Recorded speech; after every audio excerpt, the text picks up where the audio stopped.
Des villes, des dunes, des montagnes rocailleuses, le Maroc, c'est véritablement une immense variété de paysages. Bonjour et bienvenue dans ce nouveau numéro de Saroul. Je me trouve à Erfoud. Erfoud est une ville qui autrefois servait de camp de base pour les expéditions vers Merzouga et dans le désert du Sahara. Et c'est ici que le rallye Aïcha des Gazelles a établi ses quartiers avant de s'élancer pour sa 26e édition. Des gazelles dans les dunes marocaines, c'est tout de suite dans Saroul. Aujourd'hui, dans Saroul, Juliette va prendre le volant du tout nouveau haut de gamme de chez Renault, la Talisman. Et puis alors, cerise sur le gâteau, c'est que cette voiture a l'option massage. Et oui, ça existe. Si vous ne le connaissiez pas encore, le rallye des Gazelles est un rallye 100% féminin. Une course en 4x4 à travers le désert. Ici, pas de vitesse, mais de l'orientation. Si on voit que ça commence à merder, ce que je fais, c'est que je sors et puis tu me suis. Et des galères. La voiture est posée sur la dune, donc il faut dégager le bas. Oui. Et ça va le faire. Nous verrons aussi l'essai d'un monstre de puissance, la Mercedes AMG E63, ainsi que l'actu de la semaine. Pour certaines concurrentes du rallye, le quad est l'engin idéal. 2 d'entre elles visent même la victoire. Leur rêve va-t-il se concrétiser? C'est maintenant dans Saroul.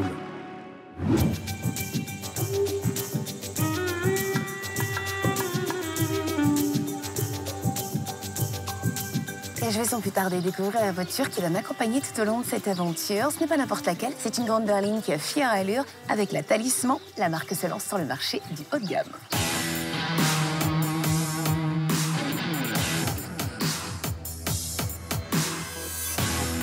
Et sur la calandre, eh bien, on est chez Renault, donc évidemment, c'est imposant.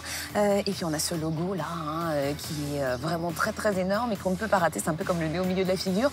On va retrouver des touches de chrome, regardez, un petit peu partout. Ça, c'est vraiment le côté haut de gamme. Et puis alors, on a cette signature lumineuse qui est désormais caractéristique chez les derniers modèles de Renault, en forme de C comme ça. Et c'est très joli la nuit, quand tous les chats sont gris. Alors, côté profil, qu'est-ce qu'on a? Eh bien, on sent l'inspiration allemande. On a une ceinture de caisse qui est assez haute. Et ça, évidemment, ça en impose. Et puis 4,85 m, tout aussi imposant. On est sur un véhicule qui est l'un des plus longs de sa catégorie. Au niveau des feux, regardez, on a une signature lumineuse comme ça, là, qui vient rejoindre presque le logo. C'est effilé, c'est très, très élégant. Moi, je trouve ça vraiment joli. Et puis, on a le bouton d'ouverture du coffre. Alors, il y en a qui pourront trouver ça un petit peu disgracieux. Moi, j'aurais mis une touche de chromé. Je pense que ça l'aurait fait. On appuie sur ce bouton et alors là, on a le point fort de ce véhicule. C'est le coffre 608 litres. Regardez ça, c'est immense. Seul petit bémol, l'ouverture qui n'est pas très pratique. C'est un petit peu étriqué. Si vous avez des bagages un petit peu volumineux, il va falloir jongler. Ça risque d'être un peu rock'n'roll. Allez, en voiture. En entrant, on remarque tout de suite cette planche de bord. Là, on s'inspire directement de la Renault Espace. On a quelque chose de très épuré, de très zen, comme ça. Regardez, les seuls boutons qu'on retrouve sur cette planche de bord, c'est tout ce qui est dédié à la climatisation. D'ailleurs, je crois que ouais, c'est tactile. Et puis, on a cet petit écran multimédia.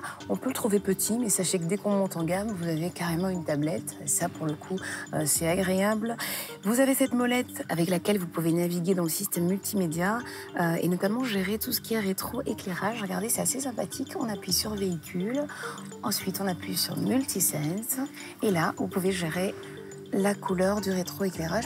Et là, regardez, vous allez avoir la lumière en dessous de la molette, l'écran tactile et l'instrumentation qui vont devenir rouges. C'est pas belle, la vie? Et puis là, regardez, on a du rangement dans la coudoir. Un coudoir qui, soit dit en passant, est très confortable. Ups, ups et ups. Si les ajustements sont globalement bien réalisés, l'ensemble fait malgré tout très plastique. Et je crois, Juliette, qu'un autre détail te chagrine. Ça, là, regardez, ça, c'est cheap, c'est toc, ça n'a absolument rien à faire là, monsieur Renault. Anomalie complète. Ups. Allez, on y va.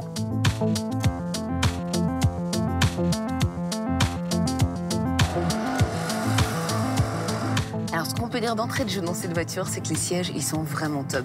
Moi, je suis très bien assise. Il y a un côté enveloppant comme ça qui est très sécurisant et puis très, très confortable. Et puis alors, cerise sur le gâteau, c'est que cette voiture a l'option massage. Et oui, ça existe. Donc, je vais appuyer sur véhicule, massage. Et puis, vous avez le choix entre lombaire, tonique et relaxant. On va pas s'endormir au volant, donc je vais opter pour lombaire. Pourquoi se refuser ce petit plaisir? Alors, côté comportement, on est clairement sur un modèle qui est plutôt typé confort hein, que dynamisme. Donc ça, c'est intéressant quand vous avez des kilomètres à avaler. C'est plutôt confortable. D'autant plus, Juliette, que le DCI 4 cylindres de 160 chevaux n'élève jamais la voix, même durant les périodes d'accélération. Renault a fait de gros efforts sur l'insonorisation, car à 130 sur autoroute, les bruits d'air sont quasi inexistants. Résultat, la sérénité règne à bord, l'idéal pour écouter le morceau que tu as choisi. Son prénom, c'est Dounia, son nom de famille, Batma. La chanson s'appelle C'est pas mon problème et ça se prononce Maché Chorley. Je suis pas sûre de l'accent, je crois que c'est ça. Allez, on écoute.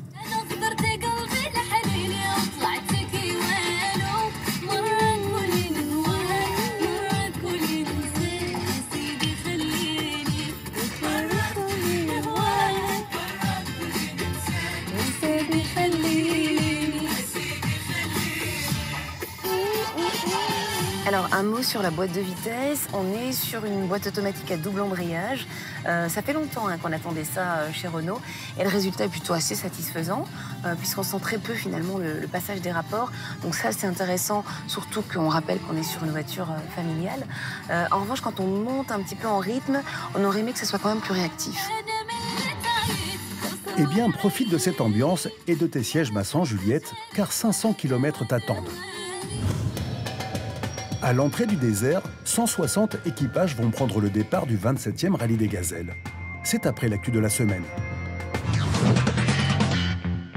Chez Porsche, ça ne fait plus de doute, le turbo s'impose. C'est maintenant au tour de la GTS de se faire greffer une turbine. Résultat, le Flat 6 voit sa puissance grimper à 450 chevaux. Pour reconnaître une GTS parmi toutes les 911, rien de plus facile. Il vous suffit de repérer les éléments fumés, comme les feux, la grille d'aération moteur ou les échappements.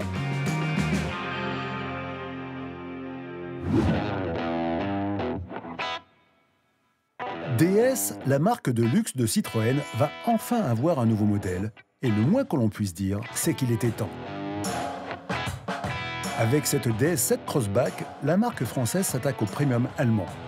Ce SUV mise à la fois sur la technologie, avec la conduite semi-autonome, et sur le luxe à la française, avec un intérieur haut de gamme. En revanche, question moteur, avec seulement des 4 cylindres, le français ne pourra pas rivaliser. Mais à terme, la fée électricité devrait aider la puissance à grimper à 300 chevaux. Commercialisation, pas avant début 2018.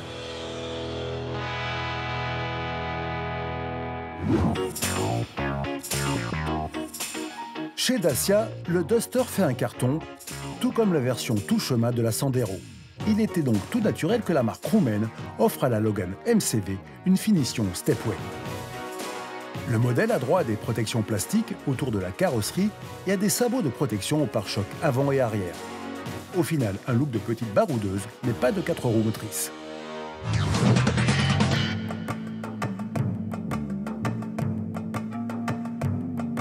Erfoud, à l'est du Maroc. Le Sahara est tout proche. Oh. Bon, voilà, je suis en train de repérer un peu les dunes. Il y a des dunes à perte de vue. Et ça vous donne un aperçu de ce que les gazelles doivent faire, c'est-à-dire marcher dans le sable comme ça. C'est ce qu'il y a de plus fatigant. Et oui, Juliette, ces premières dunes annoncent déjà la couleur. Demain, c'est le départ du rallye des gazelles. Dernier entraînement pour un équipage marocain. Il y a des princesses en difficulté. Bonjour. On a un petit souci, on dirait. Oui. Juliette. On s'est planté.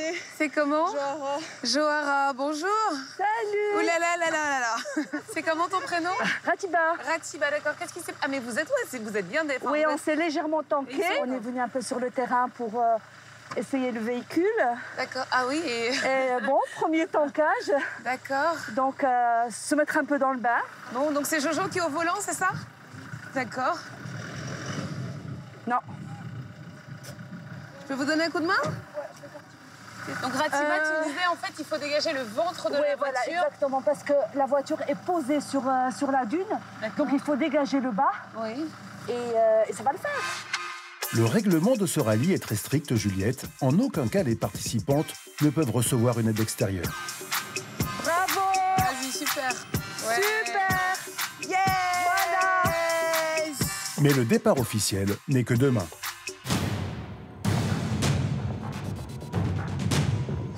On y est à Ndouara et tout commence ici. C'est un décor qui est magnifique. Regardez cette jolie falaise, c'est impressionnant. Et alors ça, c'est tout aussi impressionnant. Elles sont à peu près 300 gazelles qui vont prendre le départ. Ça commence ici et maintenant.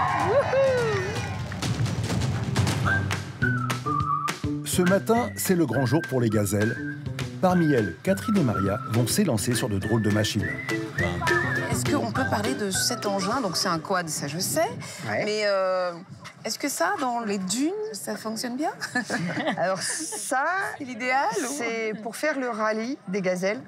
C'est ce qu'il y a de mieux. D'accord. Ça passe beaucoup mieux qu'une voiture. Par exemple, on n'emmène pas de pelle, on n'emmène pas Voilà, de ça, plaque. c'est extraordinaire quand même. Oui. Voilà. Ça vous allège grandement. Heureusement.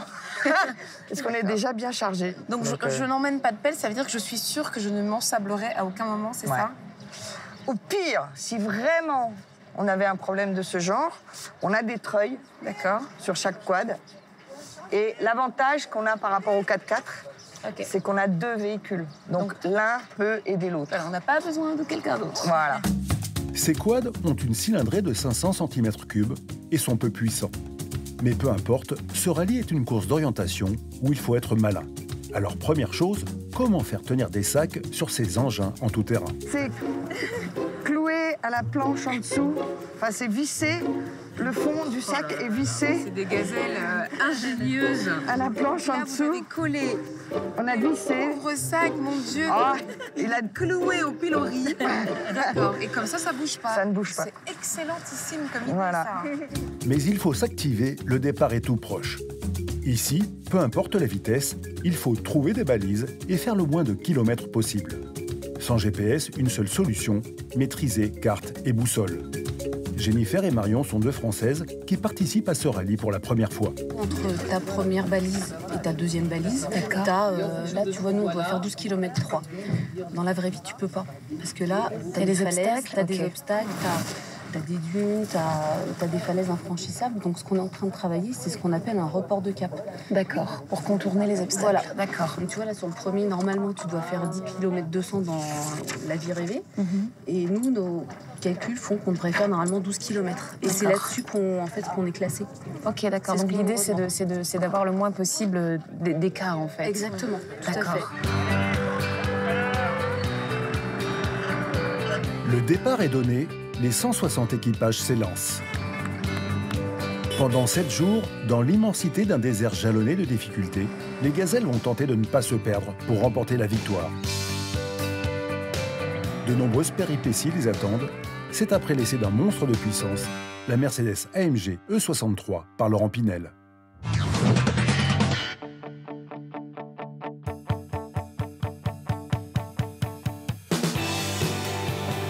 J'ai pas payé ma chambre d'hôtel, pour autant, c'est pas la peine de courir. Parce que cette berline Badge AMG, c'est une vraie boucherie chevaline. Avec ça, personne ne peut me rattraper.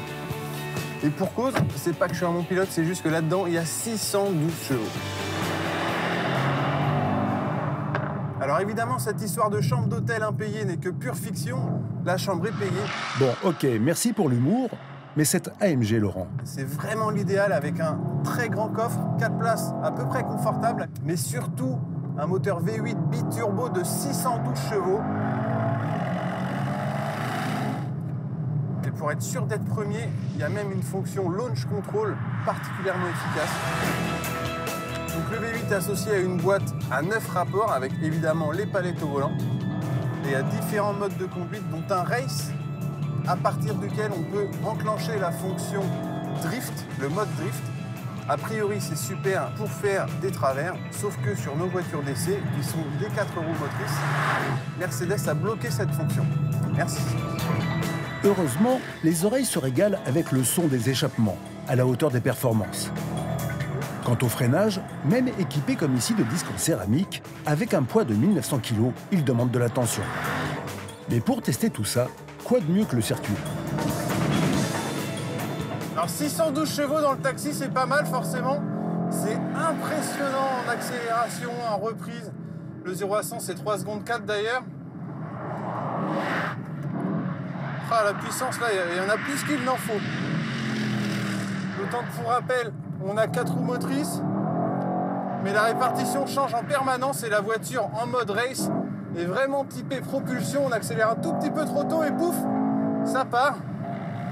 Heureusement, avec une voiture de cette taille, ça fait 5 mètres de long. C'est relativement prévenant. Enfin, faut quand même pas la prêter à tout le monde. En même temps, je suis pas vraiment sûr que tu aies envie de la lâcher, cette voiture. Allez, à bientôt, Laurent.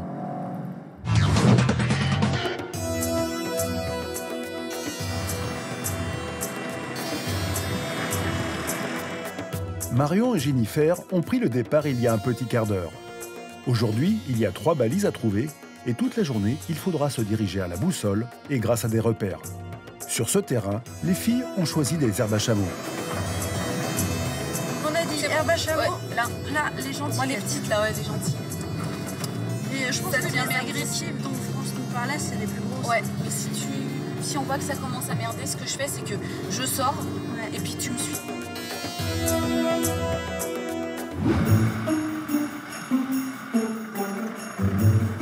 Pour Ratiba et Johara, le problème est le même. Elles décident aussi de s'arrêter.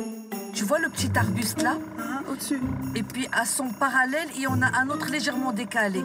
Eh bien, mon truc, il se trouve juste entre les deux. Maintenant, moi, ce que je fixe, c'est les arbres. J'ai pris des repères d'arbres. Ouais, mais là, t'es à droite. T'es d'accord? Comment? T'es à droite de ton cap, là. Quand il y a des herbes à chameau, c'est déjà pas facile. Alors, quand il n'y en a plus, eh bien, il faut trouver autre chose.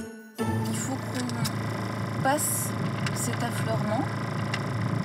Et il faut que ça, ce soit sur notre gauche. Parce que là, sur notre gauche, ça a l'air d'être un bel affleurement, tu vois. J'ai plein de T'as dos. un pic en fond en face de nous. Chez les Françaises, nouvelle confusion à bord, une montagne est pile poil sur le cap à suivre. Donc on essaye un peu de tester pour voir... Les filles sont tentées de la franchir, mais une fois au sommet, sera-t-il possible de redescendre par l'autre versant? Là, de moi-même, je te dirais que ça passe, mais je pense aussi que ça passe. Après, là, regarde, t'as une piste. Regarde là. Ouais. Bon, là, c'est un doigt de je sais pas quoi. Et là, on clac, clac, clac. Finalement, la décision est prise de contourner la montagne. Ici, nous sommes au premier CP et psychologiquement, c'est une étape très importante pour chacune des gazelles parce que quand on arrive là, ça veut dire qu'il non seulement on a trouvé son cap, mais en plus on est dans la bonne direction et on est arrivé à bon port. Alors, comment ça s'est passé, cette histoire de première balise? Ça s'est bien passé, on a trouvé la première balise. Ouais. Donc, juste pour te faire un petit point, on devait trouver ça en 40 minutes. On a mis 2 heures, 40 minutes à peu près. Et à 2 ans en plus, quoi. Voilà, tu vois. Mais non, top. Et on était dans le bon cap, sauf que... On était parti un peu de l'autre côté, et puis en me remettant de la crème, j'ai dit à Jen, je fais oh putain, une balise. Ah d'accord, ok, bon. C'est pour ça, c'est pas très drôle. Ouais. Non mais ça, faut pas le diffuser. Non mais je sais que quand tu ris, c'est un peu nerveux, c'est pas grave. Avec beaucoup de retard, Ratiba et Johara arrivent elles aussi à ce fameux drapeau. Qu'est-ce qui s'est passé alors? On a pris la mauvaise passe dans la montagne, ce qui nous a hyper décalé. On préfère taper toutes les balises et faire des kilomètres en plus. Ouais. Parce que si tu fais pas une balise, c'est 60 km en plus. De pénalité? D'accord, ouais. Donc autant prendre toutes les balises, même si tu fais 10-15 km en plus que ne pas la d'après. Ça, c'est du mental de gagnante. Bon, allez, à plus tard. Après le passage de cette première balise, il en reste encore 2 à trouver. Aujourd'hui, l'épreuve est assez courte et sert de mise en jambe pour les gazelles. Pourtant, nos Françaises arrivent seulement maintenant, de nuit, au bivouac. Allez, je vais voir Jennifer et Marion qui sont arrivées. Il fait un peu tard d'ailleurs, moi j'ai mis ma polaire parce qu'il fait super froid. Comment on fait la fille? Coucou. Salut. Hello. Bonne arrivée, comme on dit chez nous, ça va? Écoute, oui. Comment ça s'est passé alors? Bien, Oui. bien, mais content d'être arrivé. Au bivouac.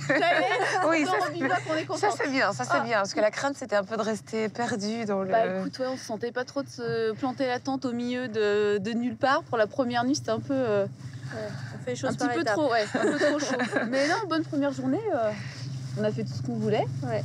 Et puis, on n'a rien cassé. Bien. On est rentré à la maison. D'accord. Bien. Donc briefing, dîner, Exactement. et puis dodo sous la tente. Exactement. Là, le dodo, je t'avoue que ça va être bien. Ouais. Ce soir, toutes les gazelles, y compris les marocaines, sont arrivées au bivouac.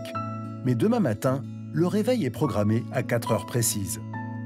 Une nuit très courte se profile, le temps pour nous de regarder les perles du net.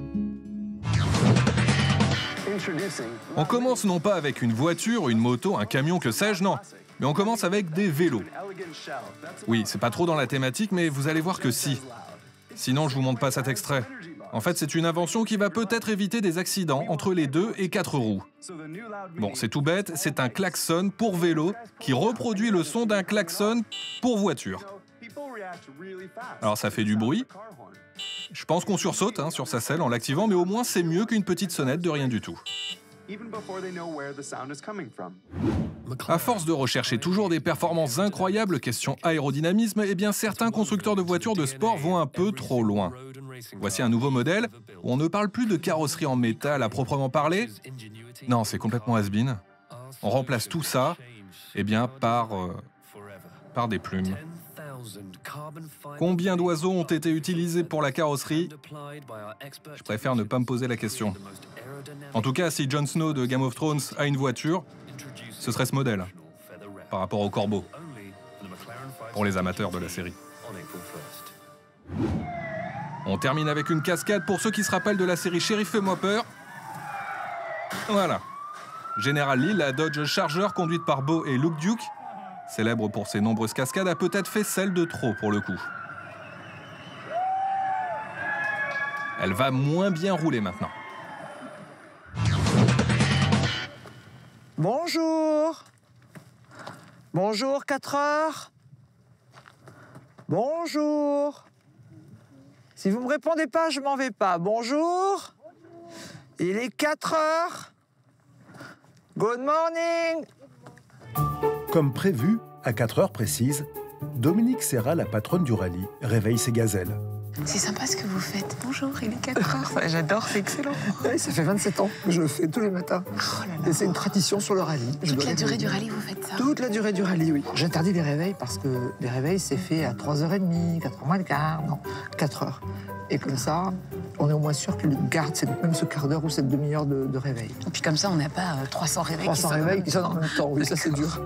Ce matin, Catherine et Maria, les gazelles en quad, ont été les premières à sortir de la tente. Bien dormi? Pas trop? Moyen. Qu'est-ce qui s'est passé? Il faut s'habituer au bruit, aux cailloux. Et comment ça s'est passé alors hier? Ça s'est plutôt bien passé. On a fait des petites erreurs qu'on est en fait contente d'avoir fait hier. On se dit qu'on les fera plus après. D'accord, ça c'est bien. Non. Il manque quelqu'un? Elle est où? On a chargé son quad. D'accord. Là-bas, je pense, oui. Parce que là, il faut qu'on prenne des réserves d'eau pour la journée. Oui. À manger pour la journée, tout ça. Donc, on est en train de tout charger là-bas pour que ça tienne. D'accord. Car avec 180 km à parcourir, 7 balises à trouver et un relief compliqué, l'étape d'aujourd'hui s'annonce très difficile. Au lever du soleil, le départ est donné.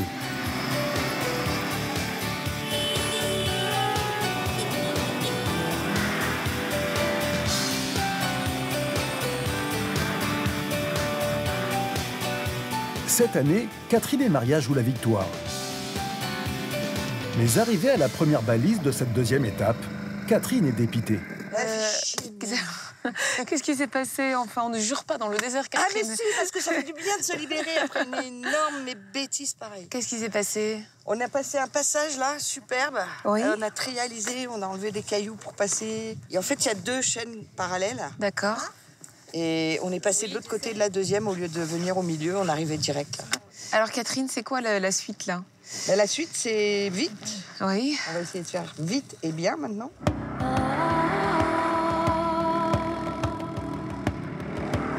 Malgré leur mésaventure trialisante, ces 2 filles sont persuadées que leur petit quad est l'engin idéal pour ce genre de terrain. Et c'est regonflé à bloc qu'elles arrivent à la deuxième balise.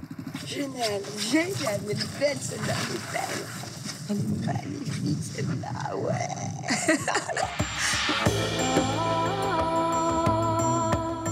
Durant 7 jours, les gazelles vont ainsi parcourir le désert marocain. 7 jours durant lesquels elles vont devoir se surpasser. Au final, objectif presque atteint pour Catherine et Maria, La première place leur échappe,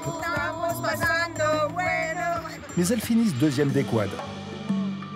Au fil des étapes, Ratiba et Johara ont appris à mieux trouver des repères sur le terrain. Elles terminent 9e des 4 roues motrices. Quant à Marion et Jennifer, pour leur première participation sur une course d'orientation, elles finissent 47e sur les 134 équipages classés et gardent un excellent souvenir de cette aventure. Ainsi se termine mon aventure dans l'univers des gazelles. Elle aura été riche en émotions et en découvertes. Et moi, eh bien, je m'en vais vers d'autres aventures. À la semaine prochaine.